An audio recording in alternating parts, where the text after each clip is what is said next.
Hi there, my name is Karen Fabian and I'm the founder of Bare Bones Yoga, and I'm going to take you through a short practice today focused on balance. We'll start out with a really simple warm-up just based on sun salutations, and then I'll take you through some balancing postures. Now keep in mind, balancing postures are obviously great for your focus. However, from an anatomical standpoint, they're really great at building stability through the whole joint line of the leg, especially the ankle. You can also keep in mind as you're doing these poses that as soon as you stand on one leg, you need to depend on the lateral stabilizers, the muscles of the hip and the thigh that are on the lateral side of the leg or the outside of the leg. So these are muscles like the gluteus medius, the gluteus minimus, the tensor fasciae lata, and the IT band, as well as portions of the hamstrings and the quadriceps. And these muscles create stability and help our pelvis stay level even as we stand on one leg. So let's begin. I'm going to have you start on your back. I like to start on the back because it gives us an opportunity to open the front line of the body. So as you're on your back here, turn your palms up, give your shoulders a little shrug, and I want you to take 3 really big belly breaths here.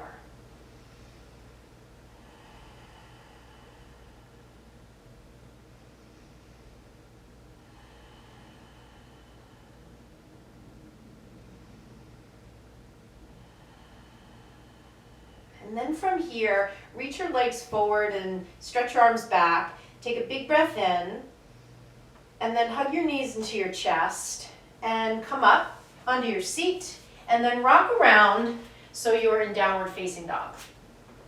When you sit up in your downward dog, set your hands about shoulder width apart, and begin to press away from the mat. As you press away from the mat, if you find your legs lock out, just bend your knees a little bit. Take a deep breath in here and a long breath out. And then walk your feet up to your hands. When your feet get up to your hands, grab onto your elbows and allow the weight of your head to just drop down.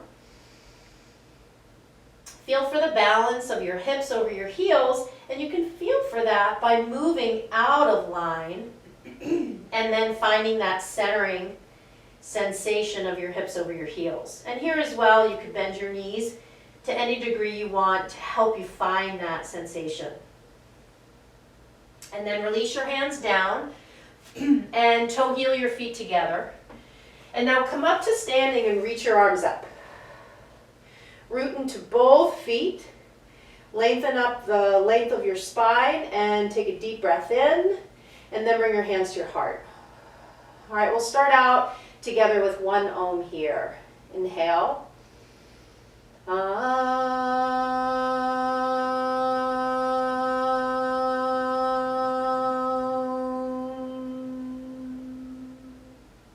Reach your arms up, and then bend your knees a little bit and bow down. All right, now lift halfway up here, and then step into plank pose. And just be aware in plank, the position of your head. Try to keep your head centered so that it's not drooping down. And then press forward a little bit. As you lower halfway, hug your elbows in and press your heels back. And then coming into up dog, point your toes and press your heart forward. And then downward facing dog, draw your belly button in and go back. Take 3 deep breaths here.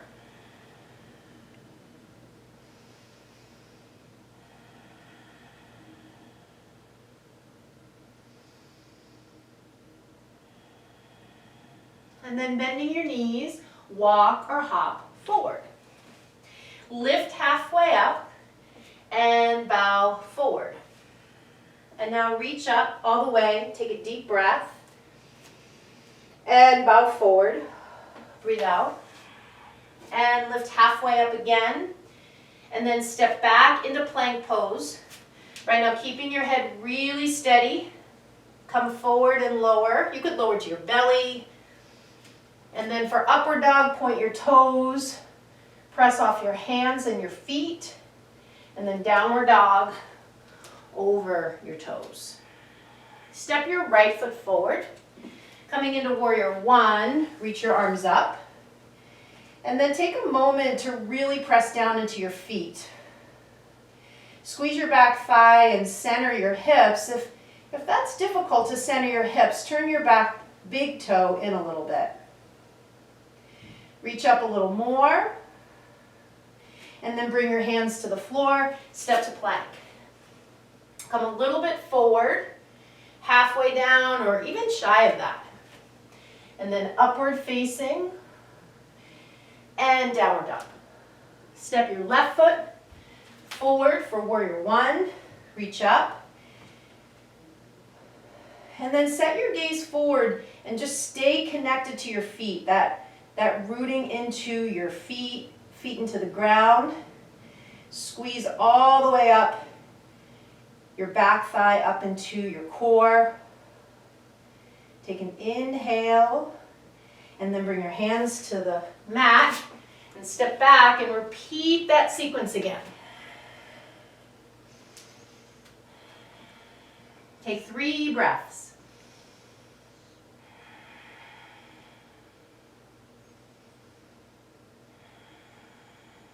Take a big breath in. Exhale, bending the knees, hop or walk forward, halfway up, and bow. All right, now come up to standing all the way. Keep your feet together and your arms up. Bend your knees for chair. All right, now in your chair, take your right arm underneath and take your right leg on top. And just begin to sink your hips down. Easier said than done. For eagle. And then release your eagle, reach your arms up. And take your left arm under your right. And bend your knees, take your left leg on top. Hug your legs in close. Sit a little lower. And then reach up. And then from here, bow forward. Lift halfway, and then repeat high to low, push up. Inhale, upward facing dog. Exhale it back, and then step your right foot forward again for warrior one. Now this time, step wider with your right foot to make your base a little bit wider. And then take your left arm underneath your right. So you probably have a sense of where we're going to go here. Now we're going to really use this back hip flexor here, psoas and rectus femoris, because we got to get this thigh up. We got to flex the hip. So you'll lean forward a bit and then pull that left thigh up and around, and you're back in eagle. You can flex the hips a little bit, sink a little lower, and then like a cat, step back. Take the arms up, and then bring them down. Right, and then work through the sequence again. And then step your left foot forward for warrior one. Take that wider stance, right, because we're going to add the balance. We want to create some steadiness here. Take your right arm underneath. And then we got to get that back thigh forward. So we're going to depend on the hip flexors. Up, whoops, up and around. And then it's a little more accessible if you lean forward a bit. You could lift the elbows slightly. We're using the serratus anterior here in part to abduct the scapula. And then like a cat, step back. And then reach up. And then go down. All right, we're going to use the serratus here again as we lower. The elbows are in. And then upward facing downward dog. All right, and then step your right foot to warrior two. All right, so here we do want a narrow line. And then reverse the warrior. All right, now we're going to take the right hand down and we're going to grab a block. We're going to put this block out in front and then lean forward into the block. Keep the left hand on the hip and lift the left leg only as high as the hip. Flex the foot, open the upper hip, and press back through the heel. And then reach up for half moon. Keep pressing back, rooting down. You can keep your gaze at the ground or look sideways or up. Take a deep breath in and then go back. Warrior two pose. Right, we want to step light, reverse. We could straighten the front leg and then take it down. So you're going to just move through the sequence again. Inhale and then exhale it back. And then left foot to warrior two pose. Right, so we're just cutting out all the middle stuff, lifting the leg and all of that. We're just doing like the essentials for just a short practice. And then we're going to grab that block out in front, a little to the lateral edge of the foot. And then we have to kind of take that leap of faith. Right, and then come up.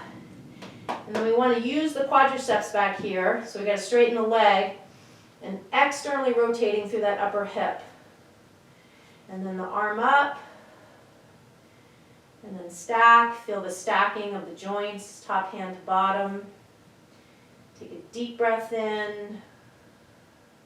And then go back. Right? And then we can reverse. And then to the mat. So we'll go back. And up. And back. Okay, good. And then from here, we'll come forward. Walk forward. Sweep up. And then bring the hands to the heart. All right, so here, let's come into airplane. So let's take the arms back and the right foot back. And we'll just kind of find a point for our gaze. And then bring your hands to your heart. And then just your fingertips down to the ground. Just make that connection. And then lift up more through your leg. And then without touching the ground, come up and draw your knee into your chest. Take your arms up high, kick forward, and then go back to airplane again. Right, so I know this is a little taxing, possibly, on the standing leg. We're going to take a moment when we're done with this side, hands to the heart, fingertips down, to really feel how those lateral stabilizers feel. Because we're really working them now. I also went for a run this morning. Come on up. So I'm really feeling it. Take the arms up. And then last thing, go back. And then foot down. Okay, so I want you to bring your hands to your heart center. And then bring your focus to the lateral aspect, the outer side of your left hip. Right, that's what was really working here. See if that feels any different. Right, so we're moving in that dynamic way. We're using muscle and fascia. Connective tissue is the fascia. See if you feel any warmth, any tingling. Just a sign that the muscles and fascia, joints, ligaments, tendons, all of it working collaboratively in your balance.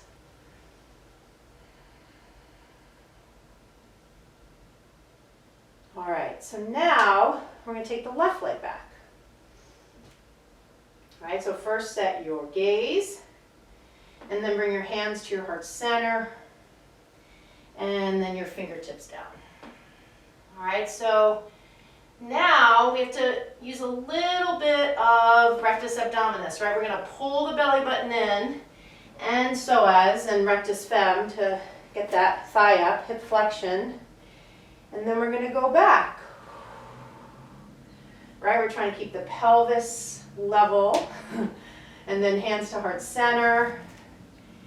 And then fingertips down. So as soon as we add the dynamic movement, the challenge is increased, right? It's a progression, not a regression.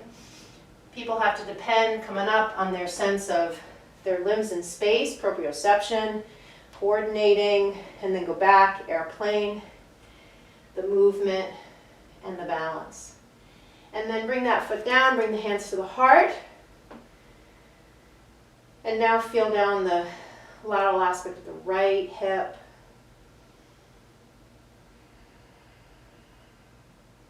Okay, good. All right, so we've got one more to do. Let's do tree. Let's pull the right foot up. All right, and you can just put the foot right on your thigh, right? You could do that. Press the foot to the thigh, and then feel for that level pelvis you had before. You might have to relax something a bit. And then take your arms up. All right, now think about rooting down and also hugging in, hugging the sides of the body in. So that's your transversus abdominis muscle. It traverses around your abdomen, providing integrity and support, which we can really use right now as we stand on one leg to keep the pelvis level. Its attachments are on the pelvis itself. Come down, so it will help. And then left foot to left thigh, hands to the heart. Right? And then once you're there, you're rooting down but hugging in. It's like you're cinching the sides of the body in. That's that transversus abdominis, different from rectus abdominis, which you could use a little here. Draw the belly button in. Reach up a little more, and then come down. All right, and then from here, sweep your arms up high, and then bow. Lift halfway up, and then do one more high to low push-up. Upward facing, and then downward dog. And then we'll just end with a quick half pigeon. So bring your right knee down. I'm going to have you actually stay upright, or suggest you stay upright here. And then see if you can connect to your hands like they were your feet in Warrior One, using them to center. All right, and then because we're in the back bend, the glute max here is helping us extend through that back hip. And then step back, downward dog, and then switch sides. Right, you could even keep that back toes tucked. And then feeling that centering and that contraction here, concentric contraction of glute max to extend the hip. And then downward dog. And then walk your feet halfway up your mat, bring your feet together, sweep up, look up, and then hands to heart. All right, so I know it's a short practice. I intended it to be that way so you could really easily fit it into your day. If you have any questions about the sequencing here or the anatomy cues that I provided, just send me an email, Karen@barebonesyoga.com. If you're a teacher and you're really interested in teaching in a way that integrates anatomy into your practice, I highly, highly recommend you go on my website, barebonesyoga.com, and sign up to be on the wait list for the Blueprint Learning Program. My Blueprint Learning Program is my premier offering to yoga teachers where I walk them through a step-by-step blueprint process to learn anatomy and how to apply it to your teaching. So all you need to do is go to the website and you can get on the wait list for that. So I hope you've enjoyed this short practice focused on balance. I hope you feel a little more balanced at the end of it, and I hope to hear from you soon. Namaste.